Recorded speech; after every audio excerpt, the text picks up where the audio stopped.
Equation of motions, ये वो equations हैं जो यूनिफॉर्मली एक्सीलरेटेड मोशन को गवर्न करते हैं। ठीक है, डेरिवेशन आपके यहाँ अभी तक तो नहीं पूछा गया है, लेकिन इसका डेरिवेशन बहुत आसान है। हम यहाँ पर कुछ फार्मूलाज डिराइव करेंगे ताकि आप और अच्छे से समझ सकें। देखो बेटा, तो पहला रिलेशन है वेलोसिटी टाइम रिलेशनशिप,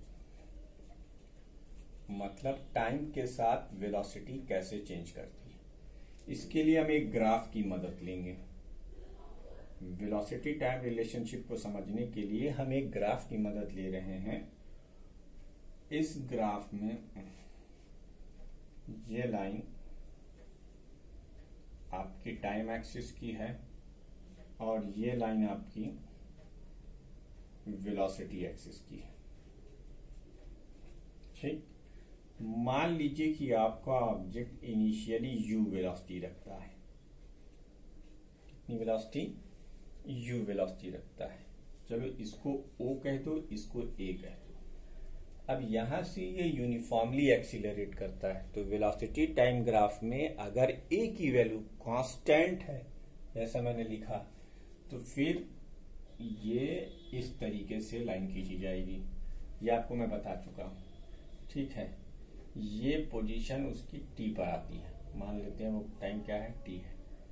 ठीक, और यहां तक की जो वेलोसिटी है वो हमने v मान ली।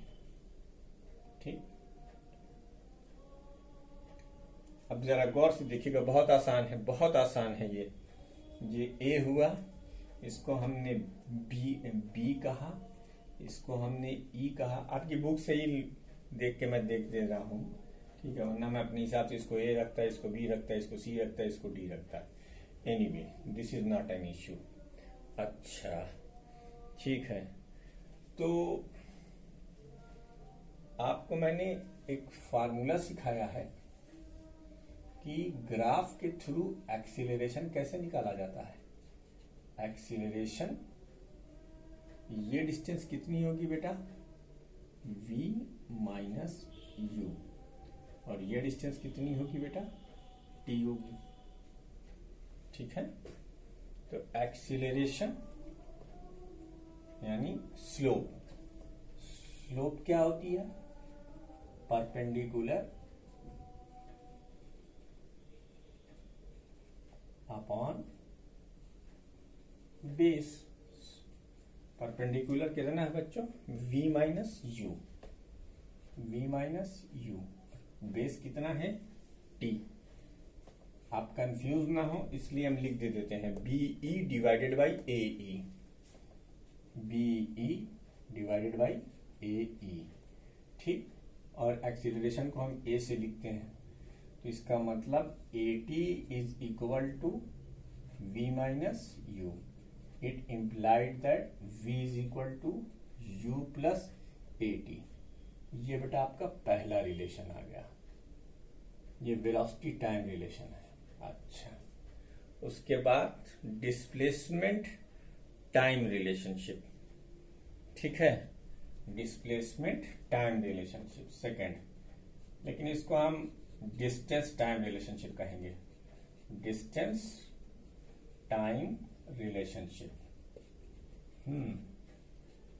कैसे, अभी फिलहाल इस स्पेसिफिक केस के अंदर आप देख रहे हैं कि वेलोसिटी कॉन्स्टेंटली बढ़ती चली जा रही है, तो डिस्प्लेसमेंट और डिस्टेंस एक ही डायरेक्शन में होंगे फिलहाल अभी के लिए।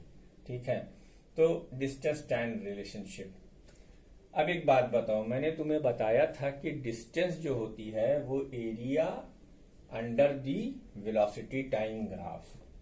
डिस्टेंस ट्रैवल्ड, डिस्टेंस ट्रैवल्ड, ये क्या होती है, area under velocity time graph. ठीक, अब एरिया अंडर, अब ये जो एरिया है बच्चों, यहां से यहां तक के नीचे का पूरा एरिया, यानी एरिया ऑफ रेक्टेंगल। अच्छा, इसको ई माना है, इसको सी ना मानकर इसको ए बी ई इसको सी मान लो। तो ये ट्रेपेजियम जो है दो एरियो से मिलकर बना है, एक आपका ट्रायंगल, सॉरी ये ट्रायंगल और ये रेक्टेंगल। तो ये हो जाएगा area of O A E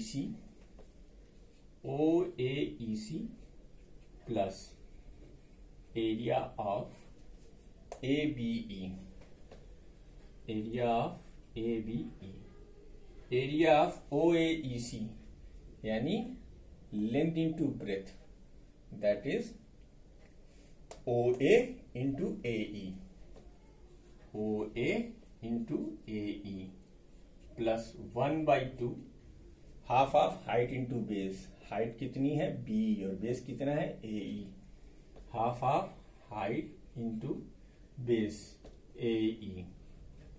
ठीक, ओ ए की जगह पर आप क्या लिखेंगे यू और ई की जगह पर क्या लिखेंगे आप टी 1/2। बी ई की जगह पर आप क्या लिखोगे v माइनस यू। ठीक है बच्चों, v माइनस यू। और ए ई की जगह पर आप क्या लिखोगे t। बस अब एक छोटा सा काम करना है, एक t से मल्टीप्लाई करो, एक t से डिवाइड करो, यानी इसको लिखो ut plus half of v minus you upon T into T square. बेटा देखो ऊपर हमने लिखा हुआ है v minus you upon T क्या होता है a होता है, तो आप इसको लिख सकते हो s is equal to u t plus half a t square. ये आपका दूसरा इक्वेशन आ गया, ये इक्वेशन नंबर 2 हो गया। ठीक है, ये इक्वेशन नंबर 2 हो गया। अब हमें तीसरा इक्वेशन देखना है, वीडियो को पॉज करके इसको नोट कर लीजिए।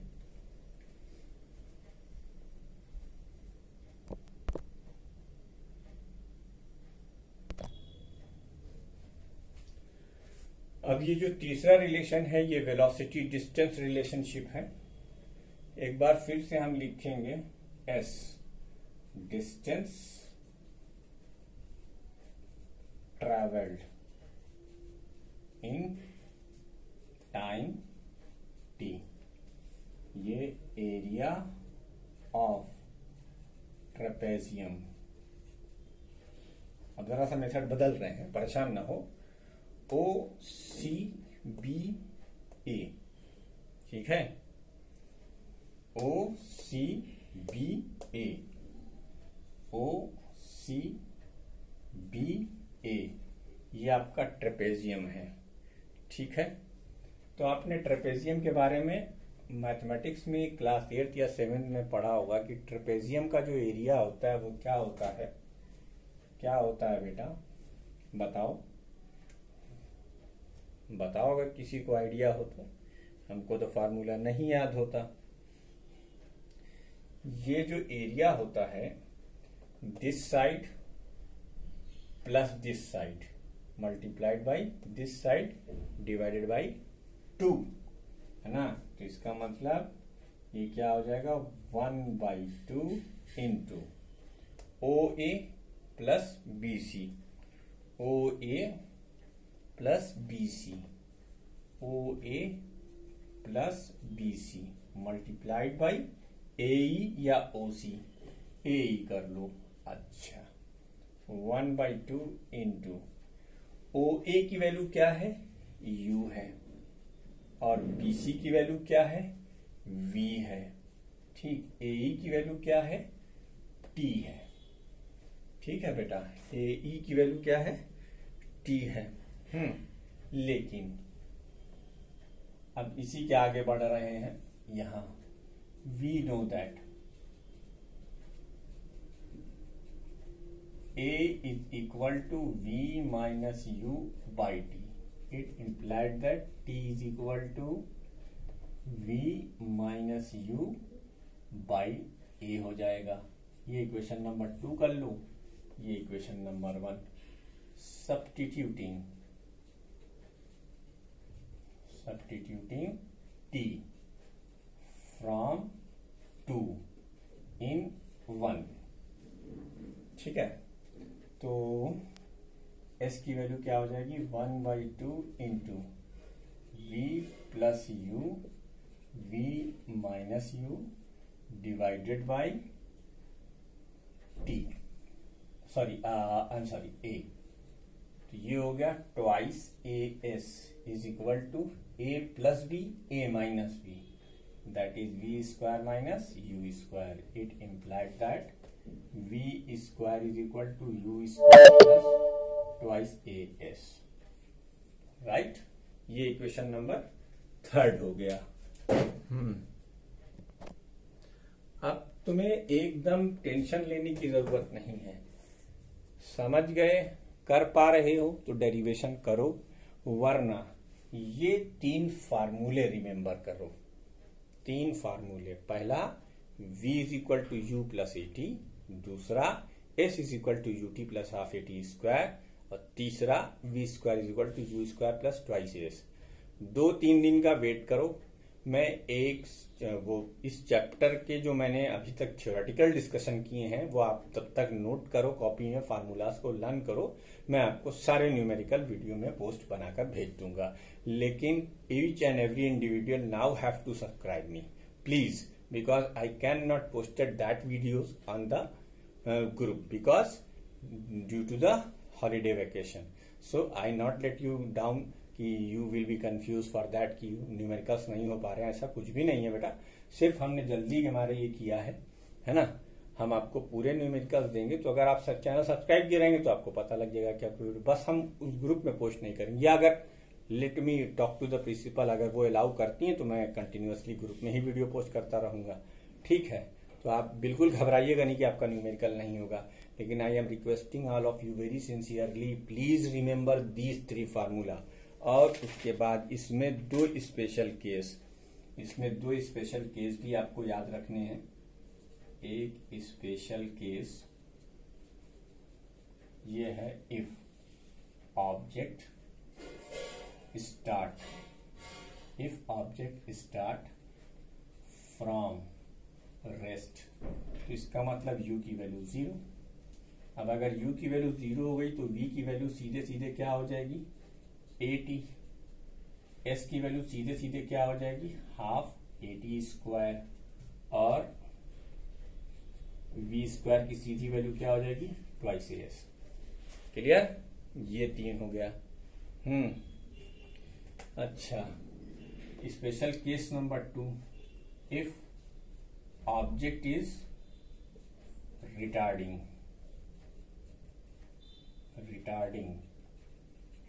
that is acceleration is opposite to velocity.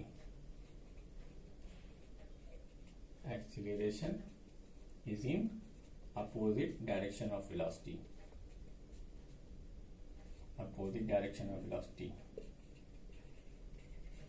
और ये कोई बहुत बड़ी बात नहीं है। जब आप किसी ऑब्जेक्ट को ऊपर फेंकते हो तो आप वेलोसिटी ऊपर दे रहे हो, लेकिन एक्सीलरेशन ड्यू टू ग्रेविटी नीचे काम कर रहा है, तो ये पॉसिबल है। यानी तब हम a को -a से रिप्लेस कर देंगे, तो रिप्लेस a बाई -a। तो फर्स्ट केस में v is equal to u minus AT, second case में s is equal to ut minus half AT square, और थर्ड केस में v square is equal to you square minus twice AS। ये हो जाएगा।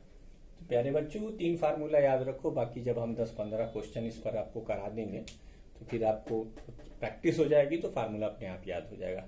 तो इसी के साथ आपका खत्म होता है चैप्टर 2 पूरा।